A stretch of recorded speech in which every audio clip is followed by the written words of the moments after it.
Ed eccoci qua, cari telespettatori, naturalmente con lo SPI CGIL. Parliamo di una questione che riguarda molto da vicino le persone più fragili, quindi in modo preponderante gli anziani anche non autosufficienti, ma anche naturalmente le persone che non sono pensionate, perché quando si parla di sanità e di liste d'attesa siamo tutti indistintamente coinvolti.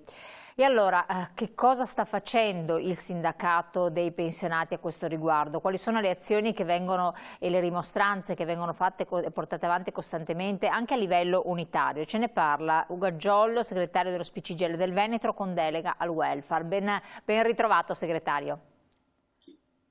Ben trovati a voi e buona serata a tutti gli ascoltatori.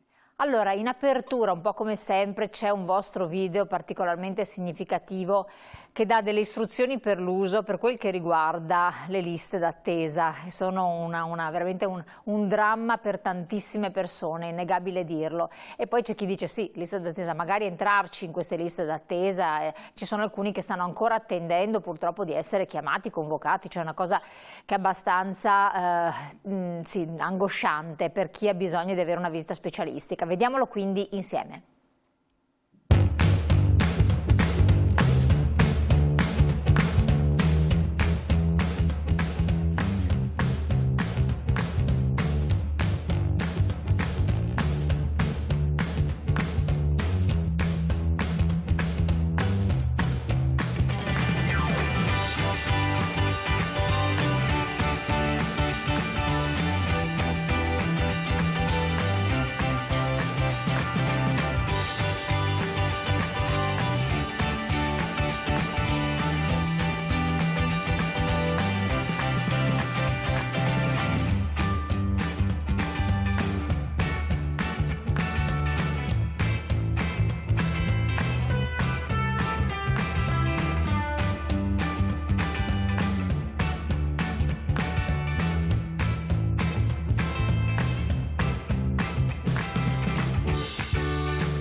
Segretario, subito prima domanda, perché ci è stata posta, visto che questo video non è la prima volta che lo mettiamo in onda, da diversi telespettatori. Cosa vuol dire percorso di tutela? Noi abbiamo consigliato di chiamarvi, però visto che c'è l'opportunità di chiederglielo, ne approfitto. Percorso di tutela vuol dire che in realtà in Veneto è pochissimo applicata una norma legislativa che risale ormai a diversi anni fa, per cui se le aziende sanitarie non sono in grado di garantire le prestazioni nei tempi previsti dalle indicazioni date dai medici competenti, la stessa ULSS avrebbe il dovere di trovare una soluzione tramite anche l'attività intramoenia, facendola andare però a carico della stessa azienda e non a carico dell'utente, che dovrebbe solo pagare il ticket. E quindi da questo punto di vista noi abbiamo, insieme con il questionario che abbiamo lanciato sia a livello online che cartaceo, anche dato indicazione alle nostre strutture di fornire questo documento da eventualmente inviare alle ULSS per avere una soluzione appunto di altro tipo rispetto a quella che viene invece fatta oggi. Quella che viene fatta oggi è in tanti casi una non soluzione, nel senso che anche dalle risposte che abbiamo cominciato a vedere rispetto al nostro questionario che come ben evidenziato dal video è un questionario in questo caso unitario, CGIL, CISL, UIL, pensionati.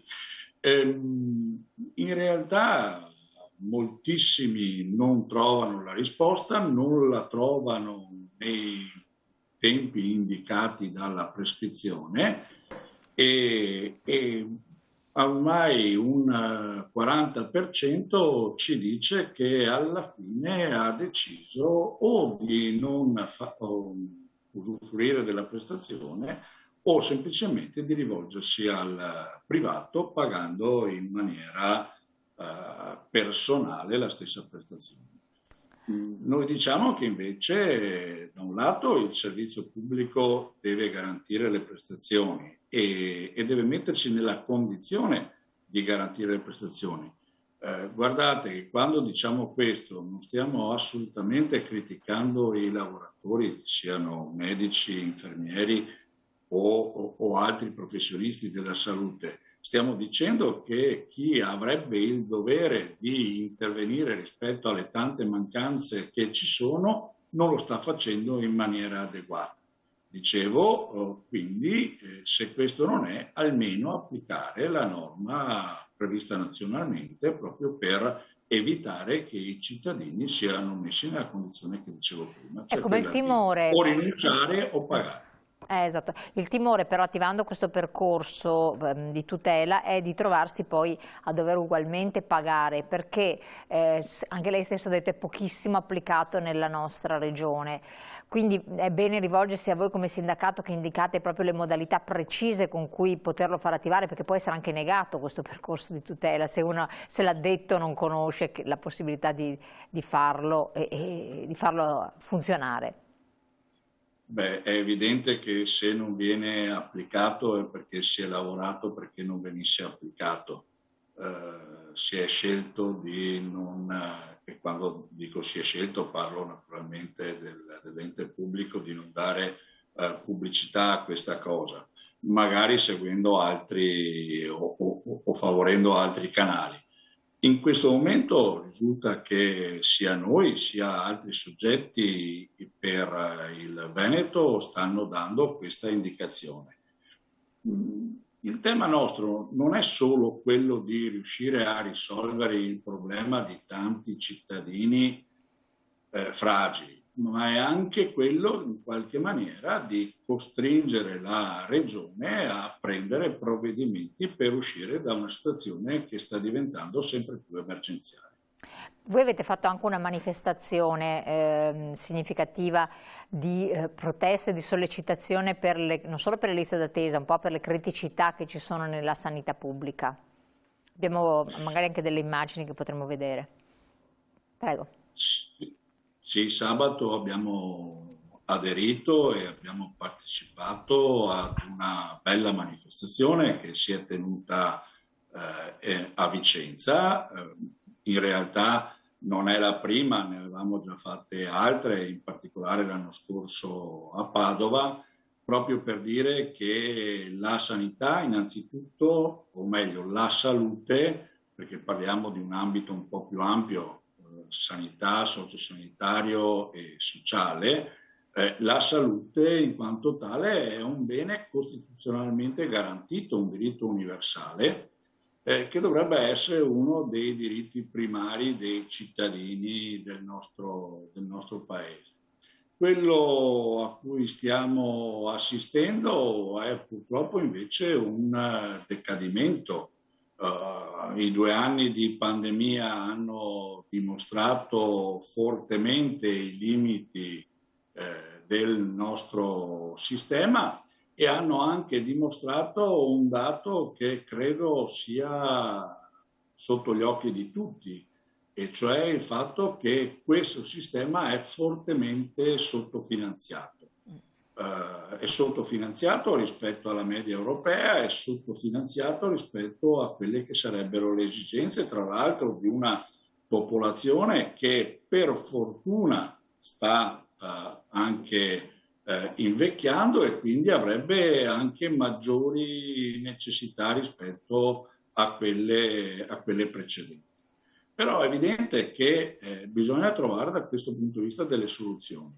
Uno, appunto, finanziando, e da questo punto di vista devo anche dire che altra nostra grande preoccupazione è il fatto che si parli di una riforma fiscale che diminuisce le entrate dello Stato, perché poi quando si diminuiscono le entrate si diminuiscono anche le risposte in termini di welfare. Questo mi pare assolutamente evidente, tornando a quel circuito di cui parlavamo prima, e cioè del fatto che laddove non arriva il pubblico deve intervenire il singolo cittadino. E dall'altro in termini di assunzioni.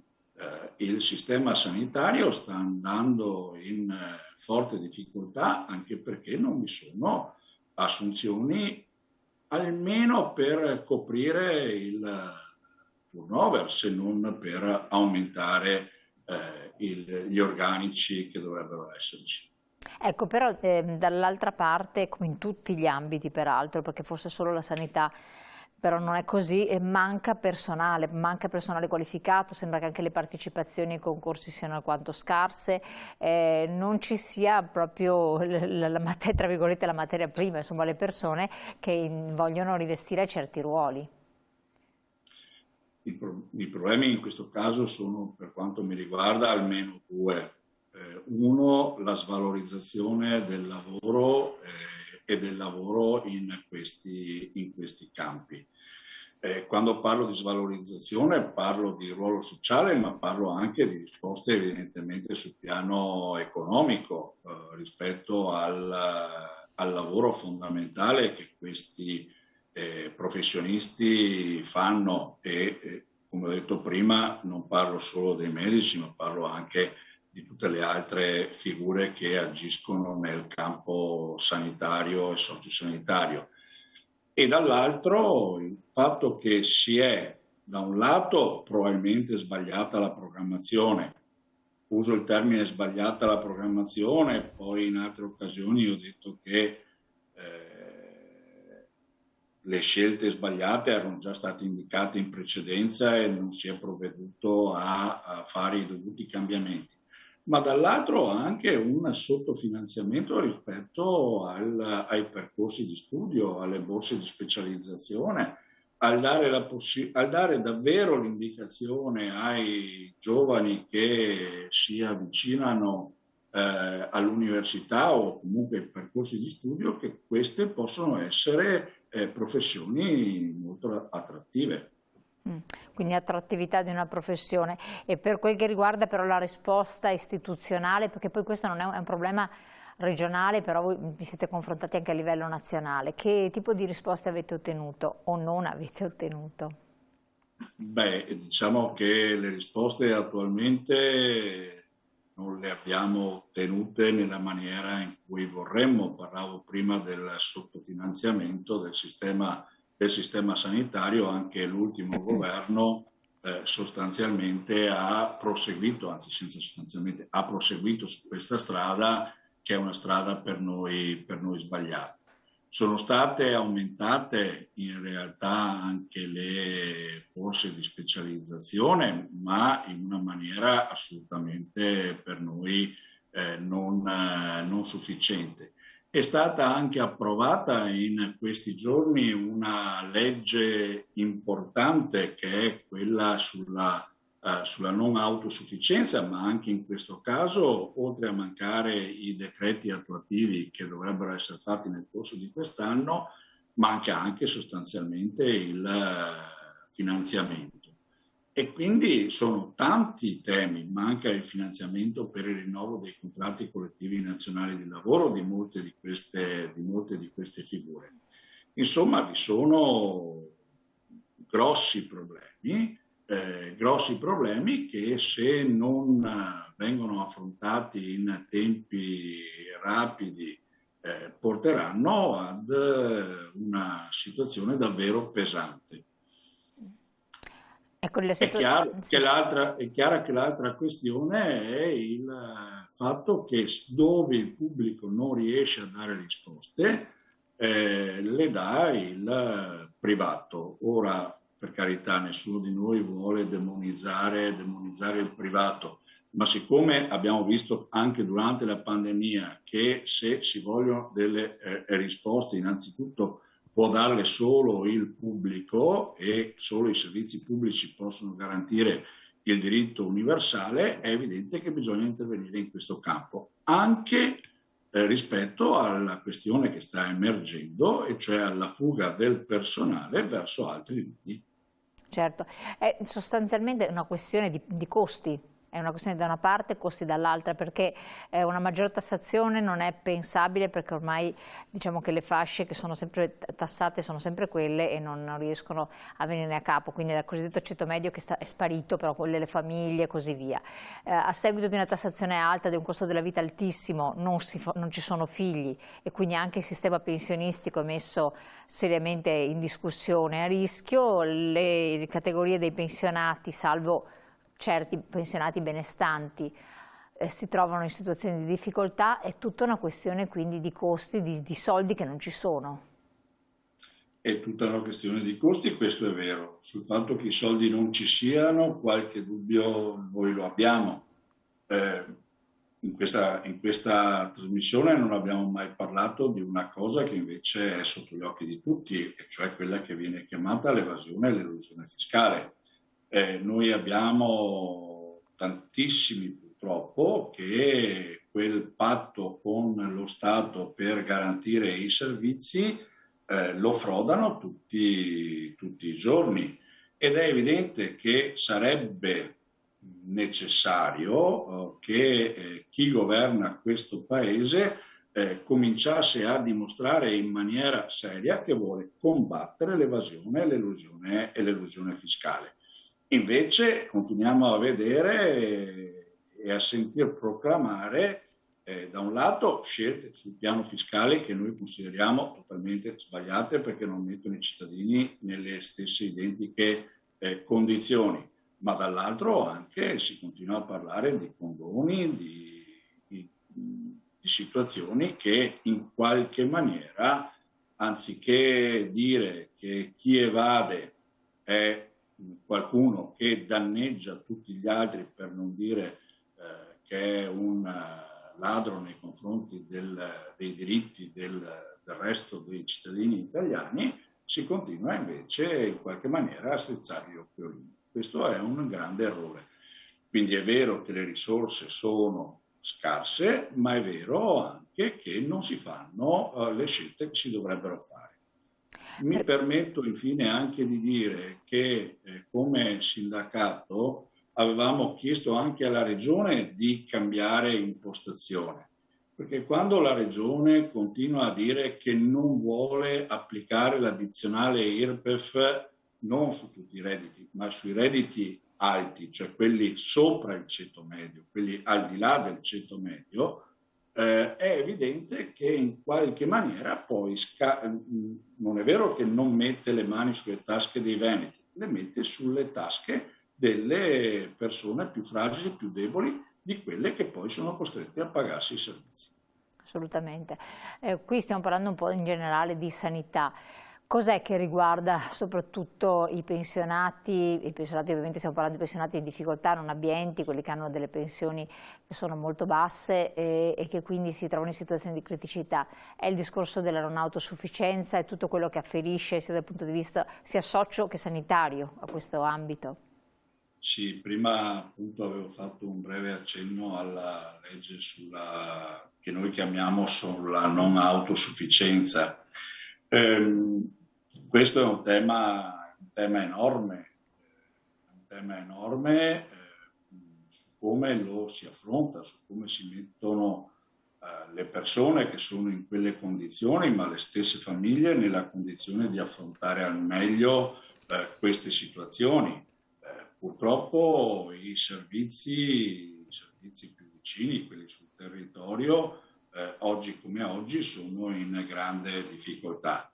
Così come sono in grande difficoltà strutture storiche, penso alle IPAB che negli ultimi 20 anni sono radicalmente cambiate rispetto al tipo di servizio che danno, su cui la Regione del Veneto è totalmente inadempiente. Sono oltre 20 anni che avrebbe dovuto affrontare il tema della riforma delle IPAB per adeguarle a quelle che sono le necessità, e che invece non ha ancora fatto. Siamo una delle uniche 2 regioni in tutta Italia che non ha ancora agito in questa maniera. Noi apprezziamo molto il fatto che l'assessore Lorenzin ad ogni nostra iniziativa ci dica che in tempi rapidi questo sarà uno dei temi che verranno affrontati dalla Regione del Veneto. Però purtroppo quello che abbiamo visto fino ad oggi non ha corrisposto a quelle che erano state le promesse.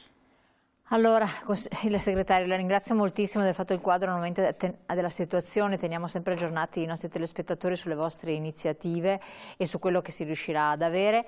Ringraziamo quindi Ugo Aggiolo del suo contributo, le auguriamo buon lavoro naturalmente, con questo sollecitiamo sempre i telespettatori per avere tutte le informazioni non solo sul percorso di tutela ma su qualsiasi problematica inerente anche alla questione pensionistica, di rivolgersi alle sedi dello SPCGL che sono presenti in tutto il territorio in modo capillare, fissando un appuntamento magari preferibilmente in modo telefonico per poi recarsi di persona. La ringrazio ancora, grazie di aver partecipato, a voi telespettatori lascio la pubblicità, poi ci ritroviamo insieme con le altre interviste.